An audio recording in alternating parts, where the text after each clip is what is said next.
გამარჯობათ. წარმოიდგინეთ საუკეთესო მანქანა, 100-200-1000 დოლარი ღირებულების. ოქროს დეტალებით, ბრილიანტის თვლებით საჭეზე. თქვენ ალბათ იფიქრებთ, რომ ასეთი მანქანა საუკეთესო შენაძენია, უსაფრთხოა და ყველანაირ სტანდარტებს აკმაყოფილებს.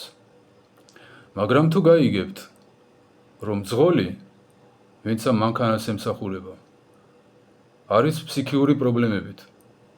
ხედავს იმას, რაც არ არსებობს, ვერ ხედავს იმას, რაც არსებობს, მაშინ არ მგონია, რომ ასეთ მძღოლს ჩაუჯდეთ მანქანაში.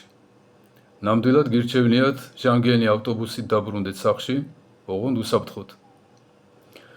ზუსტად ასევე თანამედროვე ცივილიზაცია გვასწავლის ხოლმე, რომ ბედნიერი ცხოვრებისთვის აუცილებელია საუკეთესო გზები, მაღალსიჩქარიანი ინტერნეტი, პროდუქტებით სავსე სუპერმარკეტები, საჭმლის გამოძახება, რომ არ შევწუხდეთ და მაღაზიამდე არ მივიდეთ და ასე შემდეგ.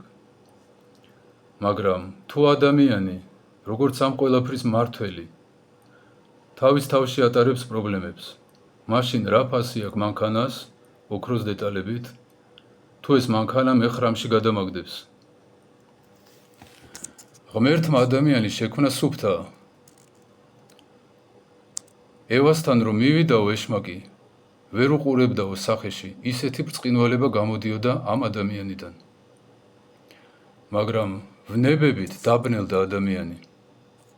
ეშმაკი არის ვნებების გამომგონებელი, ვნებათა წინამძღვარი. ვერცხლის მოყვარე ვერ ხვდება, რომ ავადმყოფია, რომ მილიონი დოლარი რომ მოაგროვე, მეორე მილიონი აღარ გჭირდება, ვერ მოიხმარ ვერაფერში. იმას გონია, რომ არის ეკონომიური და წინდახედული. ბილწი და მრუში ვერ ხვდება, რომ თავის თავს აზიანებს ამით.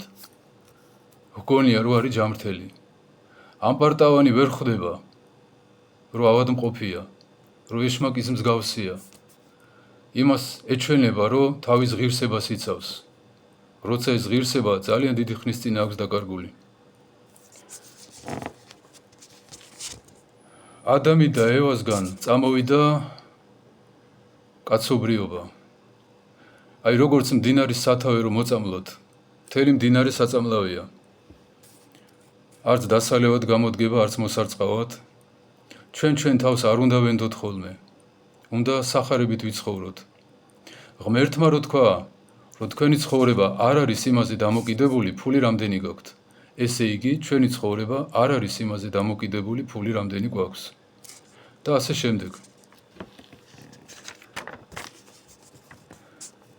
თუ არ მოხდება ამ პრობლემების იდენტიფიკაცია, ამ პრობლემების მოშორება, ჩვენ გვეყოლებიან მშენებლები, რომლებიც ააშენებენ მაღალ სახლებს, რომ ბავშვები იყვნენ კორპუსებში გამოკეტილი, ბუნებასთან შეხება არ ქონდეთ და დღე-დაღამე ტელეფონი ეჭიროთ ხელში.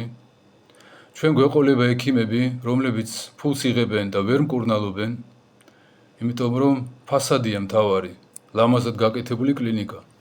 იქ იკურნება ადამიანი, თუ არ იკურნება, ამას მნიშვნელობა აღარ აქვს ხოლმე. გვეყოლებიან ეკონომისტები, რომლებიც ძალიან ჭკვიანური სახეებით რაღაც უგუნურებას აკეთებენ და ქვეყანა ვალებში იძირება. მოღვაწეობა, სახარებით ცხოვრება დაგვანახებს, რა გვჭირს სინამდვილეში. და სახარებით ცხოვრება ამ პრობლემებს მოგვაშორებს. ღმერთმა გაგახაროთ.